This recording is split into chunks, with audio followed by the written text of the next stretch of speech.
By the way, ni siku nyingine tena tukasema tuweze kuingia mtaani kuweza kutafuta wale watu ambao ni mabwiji kwenye mitandao ya kijamii, na hapa tuko na Madam Softena. Kwanza hongera sana Madam. Unajua nimekuwa nikufuatilia sana, naona vishawishi ni vingi sana. Kweli. Asante. Ujambo lakini? Sijambo. Naam. Makuadi wanasemaje? Hebu nipe update za makuadi kwenye mitandao ya kijamii.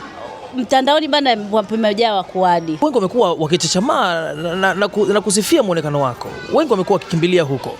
Unafikiri kwa nini imekuwa hivyo mara kwa mara? Watu ni washamba. Mimi niseme kwamba watu ni washamba kwa sababu sioni maajabu kwangu. Wewe mwenyewe umeniona, hujaona la ajabu. Sasa binafsi sipendi wanavyoshikilia bango hicho kitu, kwa sababu ni maumbile tu ya kawaida na ushamba mwingi. Kama watu wamepigwa pasi wengi ukanda huu, haimaanishi kwamba wale ambao wamejaliwa kidogo muwashikilie bango, muwaseme, muwapangie foleni. Hapana. Haya ni maumbile ya Kiafrika, sio kitu cha kuwafanyia watu, kuwa body shame watu. Hapana. Okay. Naam.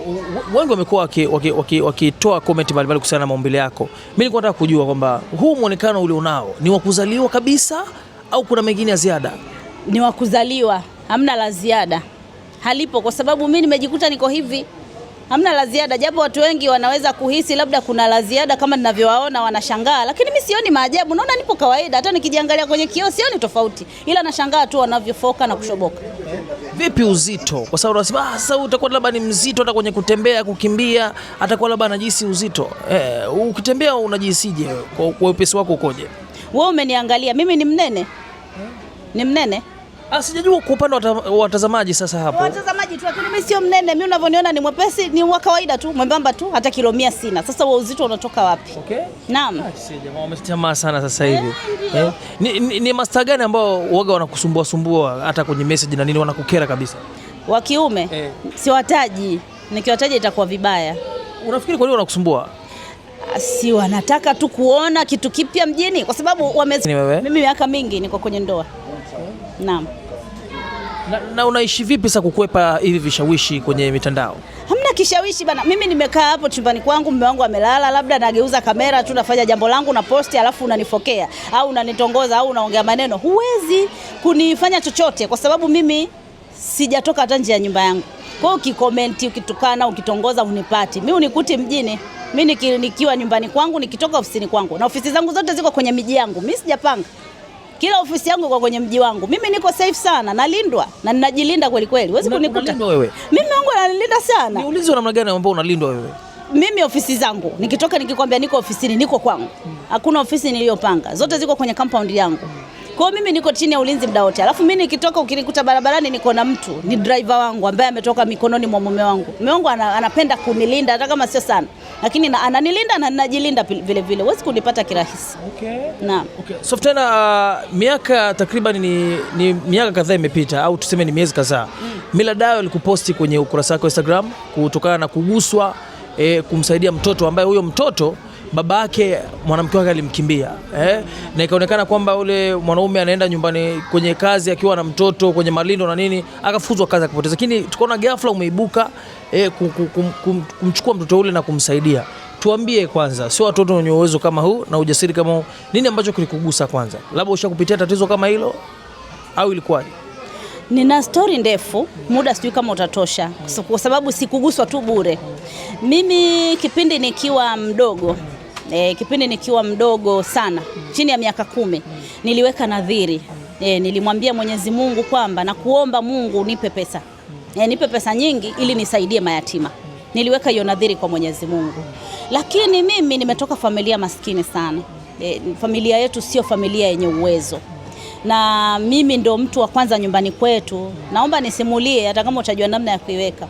Mimi ndo mtu wa kwanza nyumbani kwetu kununua gari. Nimenunua gari yangu ya kwanza nikiwa na miaka 22 ya kwanza. Ilikuwa ni aina gani ya gari hiyo? Ni gari ndogo, Suzuki Swift. Ilikuwa mwaka 2012. Ndo nilinunua gari yangu ya kwanza nikiwa na miaka 22 kwenda 23. Nilinunua Suzuki Swift tena ya mkononi kwa mtu, shilingi milioni 6. Yes, ilikuwa ya mkononi namba B mwaka 2012. Ni kitu kidogo sana, lakini kwangu kilikuwa kikubwa sana kwa sababu familia yetu hakukuwa na mtu ambaye amewahi kuiona milioni 1 inafananaje nzima. Kwa kwangu ilikuwa ni ushindi na ushujaa. Nilipofika hapo mimi niliona kama tayari Mungu tayari mimi ni tajiri. Nilijiona hivyo kwamba nina uwezo sasa wa kusaidia, lakini kila nilipojaribu kumpata mtu sahihi, yatima sahihi, ikawa inakuwa ngumu. Na ni kwa nini nilifanya hivyo? Tukiwa kijijini kwetu zamani, kulikuwa kuna mayatima waliokuwa wanaamka asubuhi, wanaenda kula parachichi chini ya miti, wanakuja kudoea, ukitupa jalalani wanaenda kuokota, mama yao amefariki. Walikuwa wawili, msichana na mvulana. Kila kitu kilikuwa kinaniumiza sana. Kila siku nilikuwa namwambia baba au mama, naomba muite yule uje umpe chakula. Kwa hiyo nikamwambia Mungu, ukija kunipa uzima, unaniomba unipe pesa nikiwa mkubwa, nisaidie hawa. Kwa hiyo mimi niliposhika tu milioni 1, niliona tayari mimi ni tajiri. Sikusubiri niwe na hela nyingi, nikaanza kusaidia mayatima. Yaani nilianza siku nyingi sana na watoto waliotelekezwa, watoto wa mtaani, nimejikuta nawasaidia hata kama ni kwa shilingi 1000. Kwa sasa nimekuwa hivyo, na nyumbani kwangu mimi nalea watoto ambao sio wangu, sio huyu wa Modest peke yake. Sema wengine siwezi kuwaweka kwenye kamera kwa sababu sikuwakutia kwenye kamera. Modest namweka wazi kwa sababu nilimpata mtandaoni. Lakini wengine siwaseme. Mpaka hata sasa hata watoto wachanga ninao. Masigeli wangu alipata mimba kwangu akajifungua na nimelea wale watoto. Kwa hiyo ni mtu ambaye nina uzoefu wa kufanya hivyo kwa sababu nilishaweka nadhiri. Na bado nina ndoto ya kufungua kituo cha kulelea watoto wenye uhitaji pamoja na mayatima. Hizo ndoto ninazo kwa sababu tayari ninao, ila bado katika nyumba yangu moja au nitajenga kabisa niwaweke. Kwa hiyo ni kitu ambacho kiko ndani yangu. Na nilishamwahidi Mwenyezi Mungu kwamba nitafanya hivyo na nisife, nisiondoke duniani bila kutimiza hilo. Kwa hiyo ni kitu ambacho nilishamwambia Mungu kwamba nitafanya na nitafanya kweli. Kwa kile nilicho nacho kidogo nitagawana nao. Sio kwamba mimi ni tajiri au nina pesa sana, hapana. Kidogo nilicho nacho nitagawana nao. Kwa hiyo ni nadhiri yangu na ninawapokea kwa moyo mmoja, na wapenda. Hata watoto wangu nimewapa hiyo spirit. Watoto wangu wa kuwazaa wanajua kabisa kwamba ni lazima kusaidia mayatima, ni lazima kusaidia watoto wenye uhitaji. Usipowasaidia wewe watasaidiwa na nani? Na je, kesho na kesho kutwa wewe mtoto wako akawa ni yatima, bila shaka utatamani asaidiwe. Kwa hiyo nataka kusaidia, nitasaidia, na ninatoa rai kwa watu wengine wasaidie. Baraka zimejificha humo. Hutowahi kupungukiwa, hutolala njaa. Okay.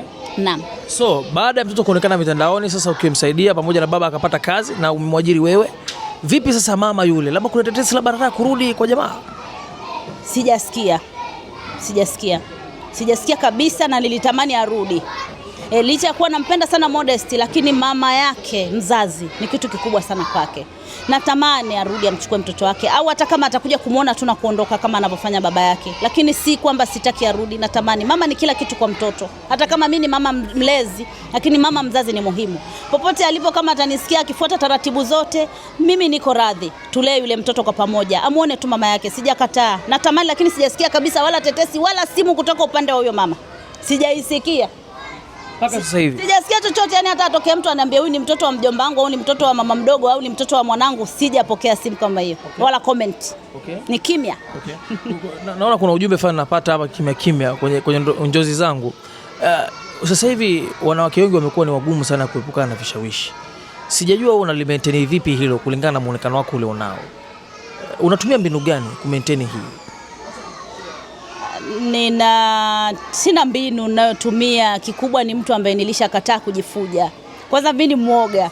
Yaani ukweli naona shida sana. Yaani mtu tu amenielewa asubuhi jioni nikalala naye nipe hela au anisafirisha, napokea watu. Kuna mtu anakuhitaji Texas, napokeaga. Kuna mtu anakuhitaji Dubai. Sasa mimi bahati mbaya au nzuri, mume wangu pia ananipelekaga kote huko. Yaani nahisi sana wakati mwingine wanawake watafuta hela. Yaani nahisi njaa ndo zinawafanya watu wanashawishika. Sababu sasa wewe unaenda kulala na mtu ya nini, na wakati wewe una kila kitu. Naona njaa ndo zinawafanya watu wanashawishika. Mimi njaa sina. Nilishasema siku nyingi. Na sio kwamba nina pesa nyingi. Ni kwamba mimi hata kama nina 20,000 naipangilia vizuri na naishi nayo na ninaridhika. Mimi ni mtu wa kuridhika. Unaipangilia vipi 20,000 wewe? Mimi kipindi cha nyuma hapa, nina binti yangu anajua niliwahi kupitia maisha magumu miaka 2016 hapo. Nilikuwa nina uwezo wa kuingiza shilingi 5,000 kwa siku. Nilikuwa nakula ile 5,000 na nilikuwa naweka akiba pia. Vizuri tu. Ugali dona na tembele ni mtamu sana. Ugali dona na dagaa na tembele ni mzuri tu. Ukinywa na maji, unashiba na unapata virutubisho vyote. Kwa mimi naridhika kwa kile nilicho nacho. Sio lazima niwe bilionea. Kwa maana hiyo nataka kutuambia kwamba inatakiwa sasa hivi wanawake au watoto wa mjini wale ugali tembele kama hana chochote. Sio? Ridhika na ulicho nacho. Ukiwa na uwezo wa kuendesha haya magari makubwa, sijui ma V8 nini, endesha. Huna uwezo wako ni kupanda bodaboda, panda. Huwezi kupanda bodaboda, panda daladala. Kuwa proud na uwezo wako. Wewe ni tajiri namba 1. Kikubwa afya njema na uwezo wa kufanya kazi, nguvu, fahamu 5. ridhika na ngozi yako, wengine mpaka mikorogo inafanya wanadani. Mimi umeniona ni mweusi, sijali.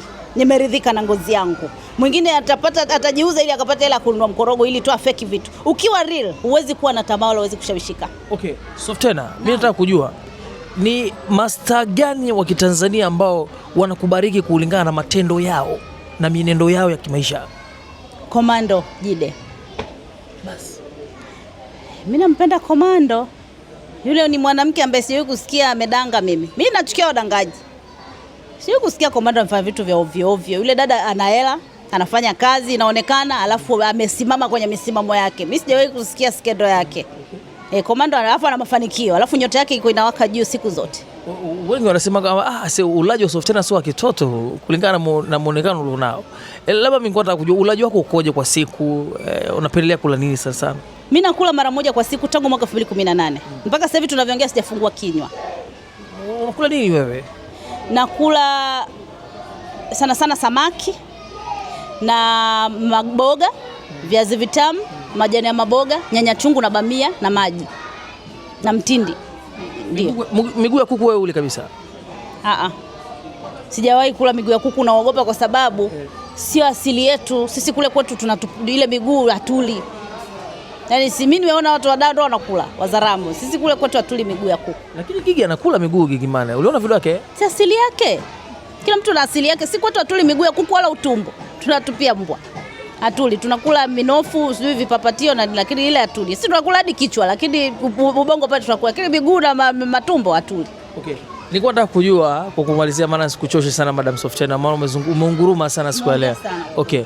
Hivi licha ya mambo yote, Softena ni mtu namna gani akiwa nyumbani? Mimi ni mwanamke mnyenyekevu. Mimi sijawahi kugombana na mume wangu na sitowahi. Sitowahi. Na pia ni mtu ambaye nina misimamo na ni mkali sana kwa watoto.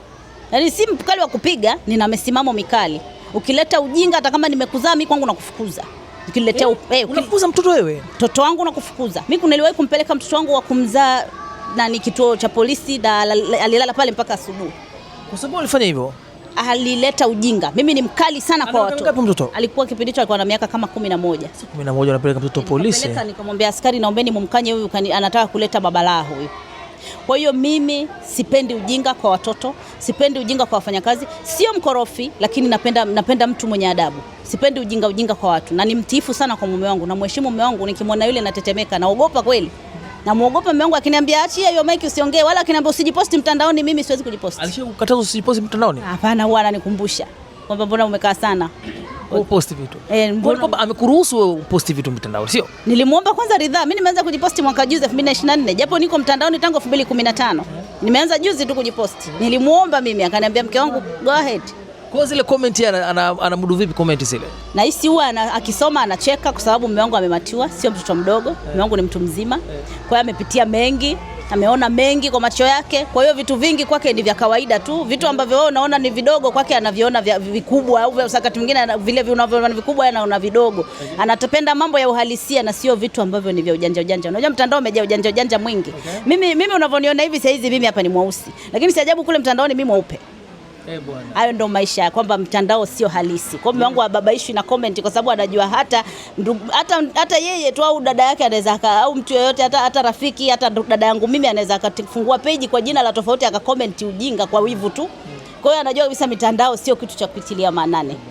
Naam, yuko anaelewa, si mshamba mume wangu. Bana, huyu alikuwa ni Madam Softena, homa ya jiji. Ameweza kuzungumza mengi, lakini kubwa zaidi kuhusiana na the way ambavyo ameamua kujitoa kwa mtoto ambaye alitrendi kwenye mitandao ya kijamii baada ya babake kuonekana kwamba mke amemkimbia, lakini akaguswa. Lakini pia baada ya yule baba kwenda na yule mtoto kazini, yule jamaa alifukuzwa kazi, lakini Softena kwa moyo mkunjufu akaamua kumpatia kazi kijana yule, na mtoto wake ndio anamhudumia kwenye kila kitu. Nini komenti yako? Dondosha hapo chini.